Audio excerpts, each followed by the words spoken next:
Welcome back to my channel. Today I am going to wind up this 100-foot Big O, we call it, because the sump isn't running anymore. So I need to coil it up, tie it up, and store it away until the spring of next year. And that's what I'm going to do now. And then I'm going to continue transplanting my hostas. And hopefully I get it done today because they're calling for rain tomorrow. And that'll be a day for indoor jobs. Anyway, thank you for following. Please subscribe, like, hit the bell, and let's get to work.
Well, that didn't work out too great, but as you can see, the Big O is put away.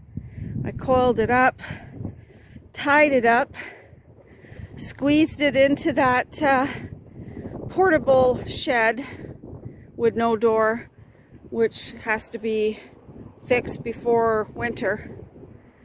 One more project. Anyway, thanks for watching, and we'll see you next video. Welcome to my sunroom.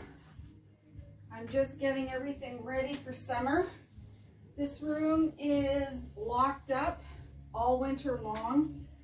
Unfortunately, it's not winterized, so we don't use it during the winter months. It's great as a freezer. So if you have a lot of people over and you run out of room in your fridge, this is a good solution because it keeps everything cold, if not frozen. So I'm opening it up because I also store all my lawn furniture in here all winter long, and all our boat stuff. Things like the travel cover, there's an anchor in here with lines and rope. The enclosure for the pontoon is in here. And yeah, so once I get all that stuff out, normally we will spend most of our summer in here, in this room. This was a great room when we had the kids, because we used to have a pool and it was right off the deck and it was perfect. The kids would go swimming and then they would come in via the deck. They didn't have to go through the house. We'd have our meals out here. This table extends so you can get 6 around comfortably. And but now they're grown up and it's just the 2 of us, so but we still eat out here. And it's kind of nice because you can overlook the fields and see the wildlife. Sometimes we see deer. Lately, it's been groundhogs, jackrabbits, lots of chipmunks, too many moles, squirrels, red squirrels. But the red squirrels, all the squirrels here are just small. And if you don't look carefully enough, you might think it's a chipmunk until you see the tail, and then you know it's a squirrel. They are small up here. Not like southern Ontario where they're as big as dogs or large cats. I mean, the squirrels down south are triple the size of the ones here. Anyway, I'm just gonna have a little break because I've been working hard in the gardens, digging out and transplanting. My lower back is really bothering me, and I'm going to be leaving soon, hopefully sooner than later, to go to the trailer. So I'm going to have to do all the packing for that. And my husband's looking at me funny like she's talking to herself. So yeah, I got to really watch. I don't want to throw myself out to the point where I'm not going to be able to help put the boat in and get the trailer all set up, the gazebo. We got all that work to do. And yeah, so anyway, this sunroom here has a lot of interesting items in it, like this here specifically. This was a window that was above a door in an old Victorian home in Rosedale, Toronto, and there was a fire. My dad, who is a carpenter, he was called to the house by the insurance company for the cleanup and removal and repairing and all of that. This was black, completely black. You would have no idea that there was stained glass there, and it was in the dumpster. And when my dad seen it, he was like, you don't want to throw that out. That's a part of history. So he took it home. He cleaned it up, cleaned all of the glass, and that's what was revealed. It's still got the original hinge on it and the handle, because what they used to do for ventilation is they would open it up like this and prop it, and the air would circulate through the top of the door, even though the door was closed. So he asked me one day if I wanted it, and I said, sure, without even knowing really where I was going to put it. So when we came here and bought this house, we had an issue with birds hitting the windows constantly. And that's why I have things hanging in the windows to try and deter that. So I thought this would be perfect. So my husband put some hooks up and we hang it there, and we never have any birds hit the window on this side. We don't have them hit the window on this side. That's why I have curtains too. I have these curtains because it acts as a deterrent. With all these windows, and then on the opposite side is patio door, and that goes into the dining area of the house. So when you're outside looking in to a bird anyway, they can see the tree right through the window of my living room out at the front of the house, and guaranteed they'll hit the window thinking they're flying towards the tree. So other things we have in here, we've got old railway lanterns which have been passed down. One of them is from my family and one is from my husband's family, because we both have railroaders in the family. And all the lures, a lot of them were made by my uncle, who has since passed. He used to make all his own lures for all you fishing buffs.